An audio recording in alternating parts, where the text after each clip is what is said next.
Tu veux savoir comment bien prendre des notes? C'est ce qu'on va voir dans cette vidéo. Je vais t'expliquer de A à Z la meilleure méthode pour la prise de notes. On verra l'erreur qu'il faut à tout prix éviter. Je t'expliquerai les différents moyens à utiliser pour savoir comment prendre les meilleures notes possibles. Puis je t'expliquerai la méthode. On la verra en détail.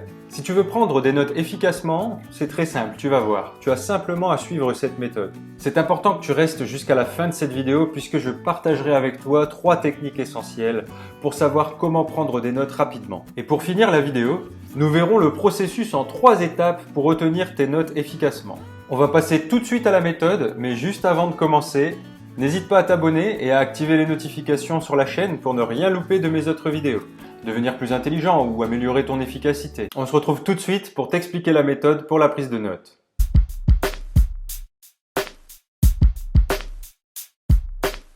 On pense souvent que pour prendre des notes, il faut s'arracher les cheveux. Mais si tu suis la méthode, tu vas voir, c'est assez facile. Tout d'abord, l'erreur à éviter, c'est qu'actuellement la plupart des cours à l'université ou au lycée sont mis en ligne, dans un espace numérique de travail où l'étudiant peut aller les télécharger dans son espace. Donc tu peux te dire, je n'ai pas besoin de prendre des notes. C'est une fausse idée.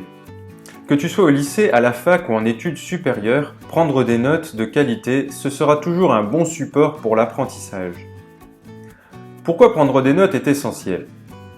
Lorsque tu écoutes le cours du prof ou que tu le lis, il utilisera ses mots à lui, sa propre présentation et sa propre numérotation. Alors que toi, en prenant tes notes, tu utiliseras ton propre support, cahier, fiche, feuille A4, etc., ta propre présentation, tes propres mots et ton propre système d'abréviation. Donc produire ces notes dans un premier temps, c'est s'approprier le cours, de façon à pouvoir le comprendre, l'apprendre et le retenir beaucoup plus facilement ensuite. Comprends simplement qu'il te faut commencer par transcrire le cours dans ta langue. Ce premier effort, en cours, te permettra de commencer à classer les connaissances dans ta mémoire. Cela facilitera ta compréhension et te fera gagner du temps. Ce travail de compréhension et de tri est très utile pour commencer à mémoriser ton cours sans même t'en rendre compte. Le meilleur conseil que je peux te donner pour l'instant quand tu prends des notes, c'est de toujours penser au moment où tu devras apprendre ou revoir tes cours. Trouve ton support. Tu peux choisir les supports papier, par exemple le cahier à spirale qui t'évitera d'avoir des feuilles volantes.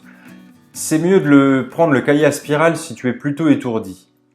Les feuilles de classeur pourront alléger aussi ton sac, mais à ce moment-là, en fait, c'est simplement pour ne pas t'encombrer du classeur.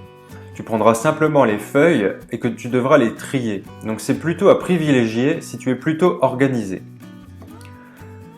Je te conseille d'éviter les fiches Bristol. Ce n'est pas pratique du tout quand les cours sont denses et lourds et qu'il y a plein de choses à noter.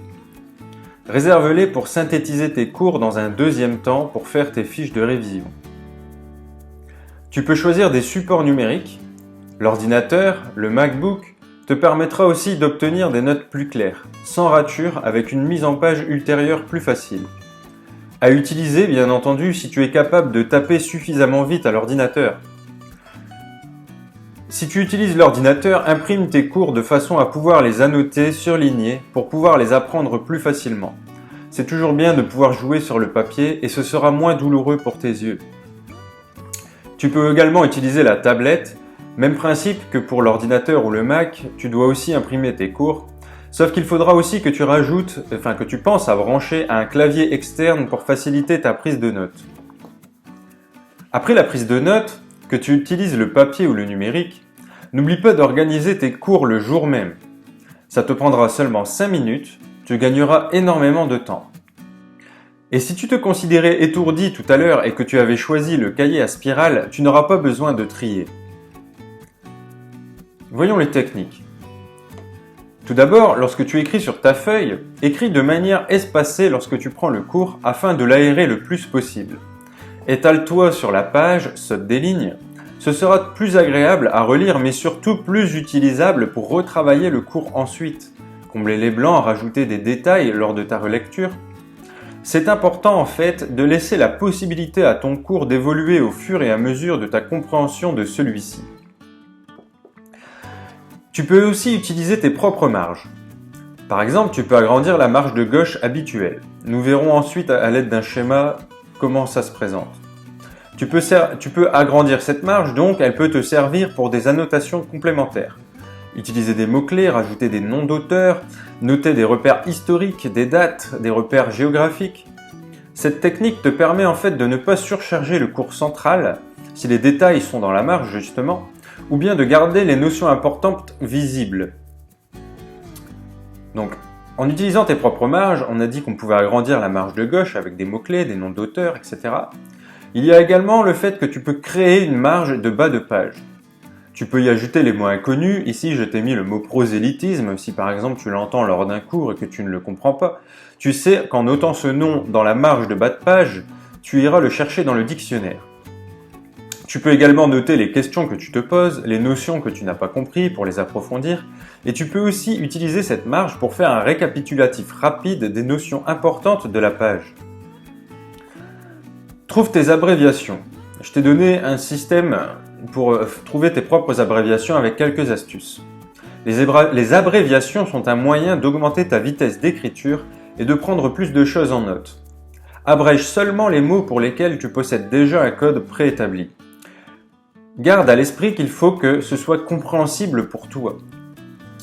Il faut que ça reste compréhensible. Quelques astuces. Supprime des lettres, comme dans les textos que tu envoies à tes potes. Information deviendra info, problème PB, développement DFPNT. Réduis les mots de liaison fréquents comme comment, beaucoup, toujours, pourquoi, parce que, etc. Utilise des symboles, le plus, le moins, environ, les flèches pour un caractère qui augmente ou qui diminue, le pourcentage, la température avec un T, le signe du dollar ou de l'euro pour représenter l'argent. Et moi, je te donne également l'astuce concernant, par exemple, si tu fais de l'SVT ou bien que tu es en fac de biologie, tu peux schématiser le spermatozoïde. C'est un mot en fait qui te prend entre 5 et 10 secondes à écrire, alors qu'en utilisant le symbole, tu vas l'écrire en 2 secondes, même pas.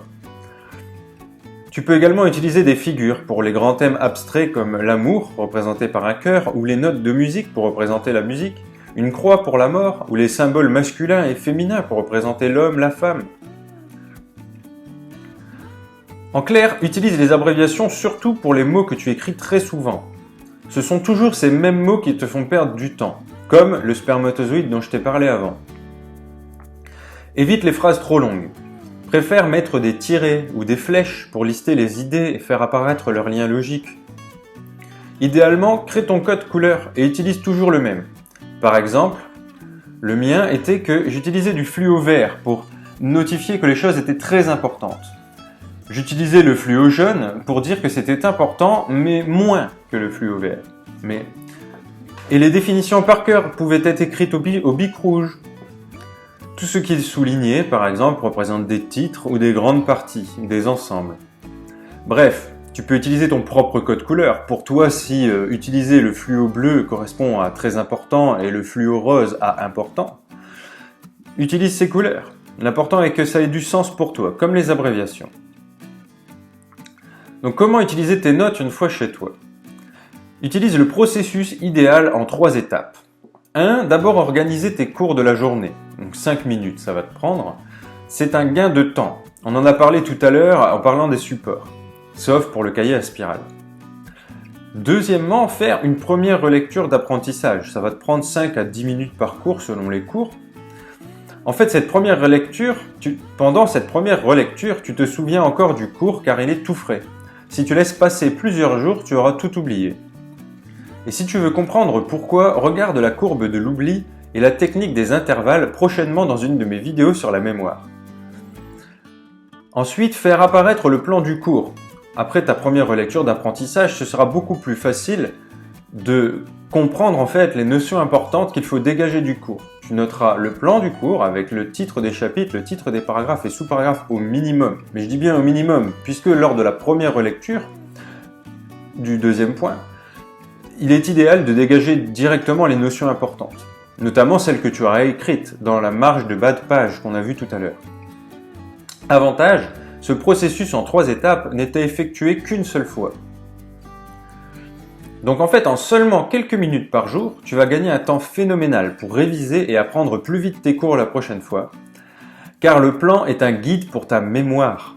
Une fois que tu as retenu le plan, le contenu de chaque partie et sous-partie te reviendra bien plus vite que si toutes les notions sont entassées sans être ordonnées. Alors, cette méthode t'a aidé? Abonne-toi pour recevoir plus de vidéos et dis-moi si cette vidéo t'a plu. Comme tu as pu le voir, comment bien prendre des notes, c'est très simple et assez rapide à comprendre. Surtout quand on a compris comment fonctionne la méthode pour la prise de notes. J'espère vraiment que tu l'appliqueras et que tu passeras à l'action. Et dis-moi ce que tu as pensé de cette vidéo en commentaire. J'espère que tu as apprécié cette méthode qui t'apprend comment prendre des notes rapidement. Si c'est le cas, n'hésite pas à t'abonner et à activer les notifications pour ne rien louper et pour recevoir de nombreuses vidéos comme celle-ci, pour améliorer ta méthode de travail. Tu peux aussi partager cette vidéo à tes proches, ta famille ou aux personnes que tu connais que tu penses pouvoir aider avec cette vidéo. Je te dis à bientôt dans la prochaine vidéo. Ciao!